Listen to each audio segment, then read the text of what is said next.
Farm Business Uganda ekitongole ky'abalimi n'abalunzi. Bano bawa abalimi n'abalunzi amagezi agabayamba okwekulankulanya n'okwenyumiriza mu bye bakola. Gwe omulunzi w'enkoko omuli eza broilers, crailers, saso, layers ne loko. Jangu ofuna amagezi ku ngeri ey'ozirabiriramu olyoke ofune amagoba. Ate bwe kituuka ku byennyanja basima ebidiba n'okusomesa ku nnunda ennungi ey'ebyennyanja omuli empuuta, emale, engege. Ate tebakoma okwo, bakuyigiriza n'okutabula emmere y'ebyennyanja okusinziira ku stage ze biba biriko. Omulunzi w'ente, embuzi, endiga, obumyu nawe batuukirira ofuna amagezi. Aba Farm Business Uganda bakowola naawe alunda embizzi okubeetanira anti bakufunira breed z'embizzi ennungi ezikula amangu omuli Landrace, Large White, Hampshire, kuteeka ne Cambrough. Gwe omulimi n'omulunzi lekera kwemulugunya, beekwate tojja kwejjusa. Bakufunira ensigo kw'oteeka n'okusomesa ku ndima y'omulembe ekwatagana n'ebibala omuli emicungwa, emiyembe, amapaapaali, obutunda n'ebirala bingi. Gwe omulimi wa vanilla naawe teweegayaalirira anti aba Farm Business Uganda webali okuyamba. Gwe omulimi w'ebitooke naawe jangu obeebuuzeeko ku butya bw'osimba ebitooke ne bitakuwa kiwuka ate ne bibala bulungi. Funa amagezi ku kika ky'emiti egikula amangu egigumira embeera y'obudde omuli emisizi, peyini, kalitunsi, emivule n'ebika by'emiti ebirala bingi. Aba Farm Business Uganda bakuyambako okufuna ebigimusa ebirungi eby'omulembe okuli eby'omu ttaka n'okufuuyira n'amadagala ag'enjawulo agayamba ebirime byo okukula obulungi nga tebirumbibwa biwuka. Ebirime omuli muwogo, soya, kasooli, lumonde, kabeji, ensujju, watermelon, ennyaanya, obutiko, ebijanjaalo n'ebirime ebirala bingi. Ebintu bino byonna bakuwa amagezi ku byo okossaako n'okubikufunira. Okumanya ebisinga osobola okubirako aba Farm Business Uganda ku 0753 19 95 12 oba 0761 48 0004. Osobola n'obafunira ku WhatsApp ku 0752 83 84 89. Farm Business Uganda, farmer to farmer, mulimi ku mulimi.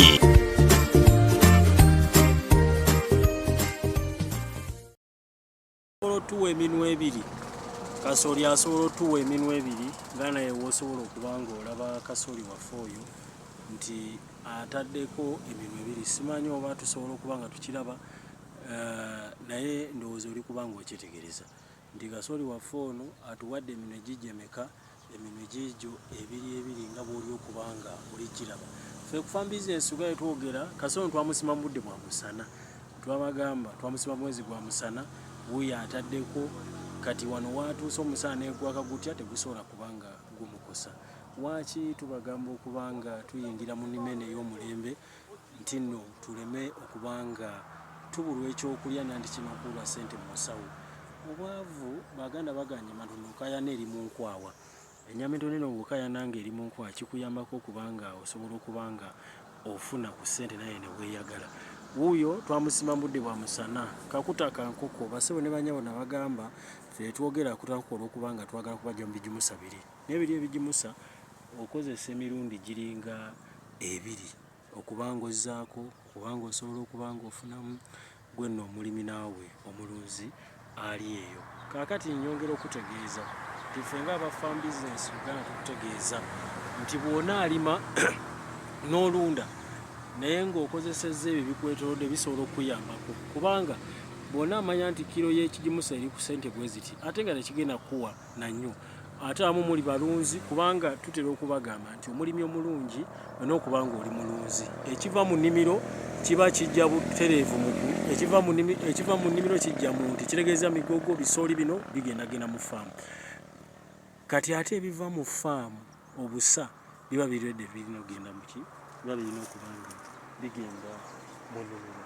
Mukutu gwa Farm Business Uganda logo ya kitooke na mutwe gwa nte ozo oli kulaba kasooli waffe oli kubanga omwetegereza ozo oli kubanga okyetegereza si lwa kubanga tuli kubanga tukufeera wanga tuli kubanga tukulimba oli kubanga omwetegereza gwe no mulimi ali eyo. Kwesa akutaka enkoko kankoko eziyinza okuba akakutaako kamwanyi oba kamiti oba ka muceere n'ekiri nti kanoga bulungi kasooli kanoga bulungi sooli okalimba ono w'enkoko. Tetufuddeeyo nkoko oba ya broiler oba ya kwera.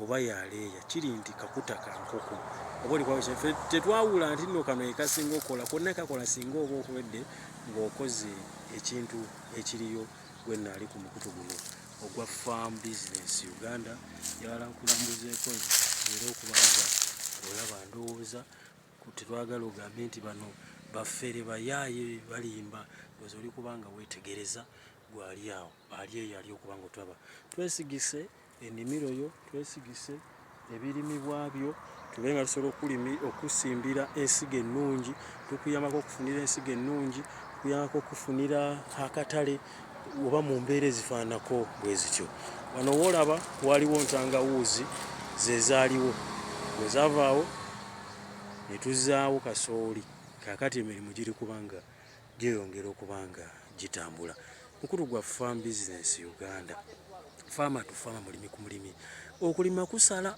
singa oba okugenze tukwetegereza naye okulima kuno kusobola okununula kusobola okuyamba kusobola okuyisa wotayinza kubanga osubira kasono twamukulaga lutwewedde ndowooza oli kulaba wuuyo ataddeko eno egiri ebiri tewaliwo kuwakanyizibwa tewaliwo kugaana nti nno kasooli si yooyo oba olikuwa kitegeera ne wooba tolina ssente zakuleeta nti oba tractor oba bakabalakabalawo naye ng'ettaka lyosiigumu nnyo osobola okuyisa mulayi n'oleeta kasooli n'oteekamu akakuta gwe n'ofuna wano woolaba bayideyo katubakole kambabuulire ekyamu twasa wano na busaayi kubanga olwedde waali bwakavaawo waali wavuddewo entangawuuzi ne tulyoka ne tuba nga twafuna akakuta kaali kankoko zaaleeya ne tukozesa kasooli wo oba olimye dikke oba longo 5 longo waki kasooli agenda kuwasinga ono wa musana gwolaba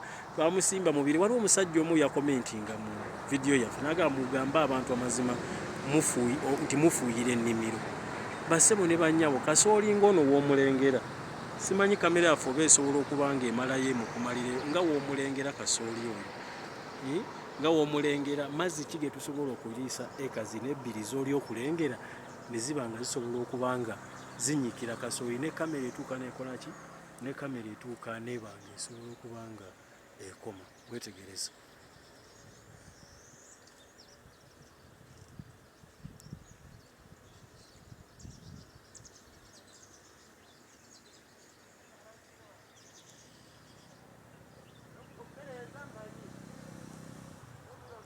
kali kasooli oyo eka zino ebbiri nga bw'ozza ne kamera etuuka n'ekoma kiri kisaakaati ekiri eri twandibadde n'amazzi bungi ki ffe ge twandifukiriza kasooli ono tetujja wano kubeewaanirako oba tetujja ku mukutu guno kubanga tubalaga naye tukulaga nti naawe osobola bw'onaagamba nti bano babeerawo lwakufukira naawe osobola okigezaako wano tewaliraanye mugga amazzi aga national water twandikaweza naye tubagamba nti buli kiro ekitonnya okikozesezaamu ki ekiro ekitonnya okikozesezza ki ng'omulimi ali eyo naawe alima kasooli nyaanya kabeji alima ntula alima sukuma wiki ekiro ekyo okikozesezza ki ekiri okubanga kitonnya bw'onaabanga osummuuseemu ebigere n'olengera wala abagagga omusajja omwetevanizi mayambala yagamba nti yawandika katabo akaga nti jangu wakulaga abagagga gye bajja ssente mu bintu nga bino gwe ng'olinda enkuba etonnye ng'ate muli bangi abeetaaga enkuba eno okubanga ebayamba omugagga ye ebyo si byalinda ffenna abalinda sizoni kati kasooli n'agenda kutuuka ng'abamu naffe tulina kasooli gundi ez'enjawulo naye kitegeeza nti buli season buli kiseera tuli kyeyambisa okubanga tulima oba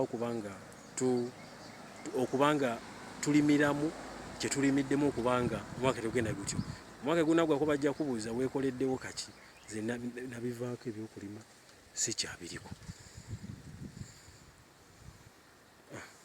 simanyi oba waliwo kyemugamba oba waliwo kyogamba ffe tukudde mu komenti nga nti banne nina kyeŋŋamba oba oli kubanga otegeera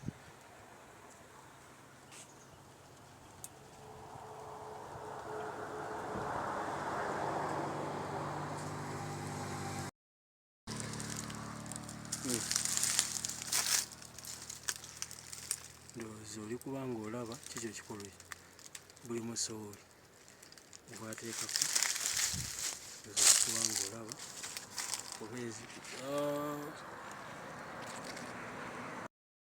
gwa Farm Business Uganda.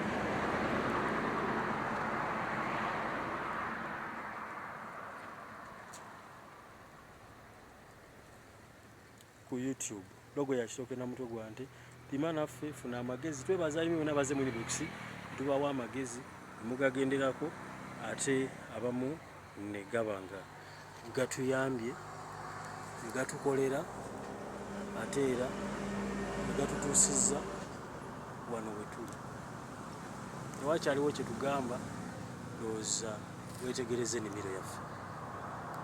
Farm Business Uganda ekitongole ky'abalimi n'abalunzi bano bawa abalimi n'abalunzi amagezi agabayamba okwekulankulanya n'okwennyumiriza mu bye bakola. Gwe omulunzi w'enkoko omuli eza broilers, crailers, saso, layers ne loko jangu ofuna amagezi ku ngeri ey'ozirabiriramu olyoke ofune amagoba. Ate bwe kituuka ku byennyanja basima ebidiba n'okusomesa ku nnunda ennungi ey'ebyennyanja omuli empuuta, emali, engege. Ate tebakoma okwo bakuyigiriza n'okutabula emmere y'ebyennyanja okusinziira ku stage ze biba biriko. Omulunzi w'ente, embuzi, endiga, obumyu naawe batuukirira ofuna amagezi. Aba Farm Business Uganda bakowola naawe alunda embizzi okubeetanira anti bakufunira breed z'embizzi ennungi ezikula amangu omuli Landrace, Large White, Hampshire kuteeka ne Cambrough. Gwe omulimi n'omulunzi lekera kwemulugunya beekwate tojja kwejjusa. Bakufunira ensigo kw'oteeka n'okusomesa ku ndima y'omulembe ekwatagana n'ebibala omuli emicungwa, emiyembe, amapaapaali, obutunda n'ebirala bingi. Gwe omulimi wa vanilla naawe teweegayaalirira anti aba Farm Business Uganda webali okuyamba. Gwe omulimi w'ebitooke naawe jangu obeebuuzeeko ku butya bw'osimba ebitooke ne bitakuwa kiwuka ate ne bibala bulungi. Funa amagezi ku kika ky'emiti egikula amangu egigumira embeera y'obudde omuli emisizi, peyini, kalitunsi, emivule n'ebika by'emiti ebirala bingi. Aba Farm Business Uganda bakuyambako okufuna ebigimusa ebirungi eby'omulembe okuli eby'omu ttaka n'okufuuyira n'amadagala ag'enjawulo agayamba ebirime byo okukula obulungi nga tebirumbibwa biwuka. Ebirime omuli muwogo, soya, kasooli, lumonde, kabeji, ensujju, watermelon, ennyaanya, obutiko, ebijanjaalo n'ebirime ebirala bingi. Ebintu bino byonna bakuwa amagezi ku byo okossaako n'okubikufunira. Okumanya ebisinga osobola okubirako aba Farm Business Uganda ku 0753 19 95 12 oba 0761480004. Osobola n'obafunira ku WhatsApp ku 0752 83 84 89. Farm Business Uganda, farmer to farmer, mulimi ku mulimi.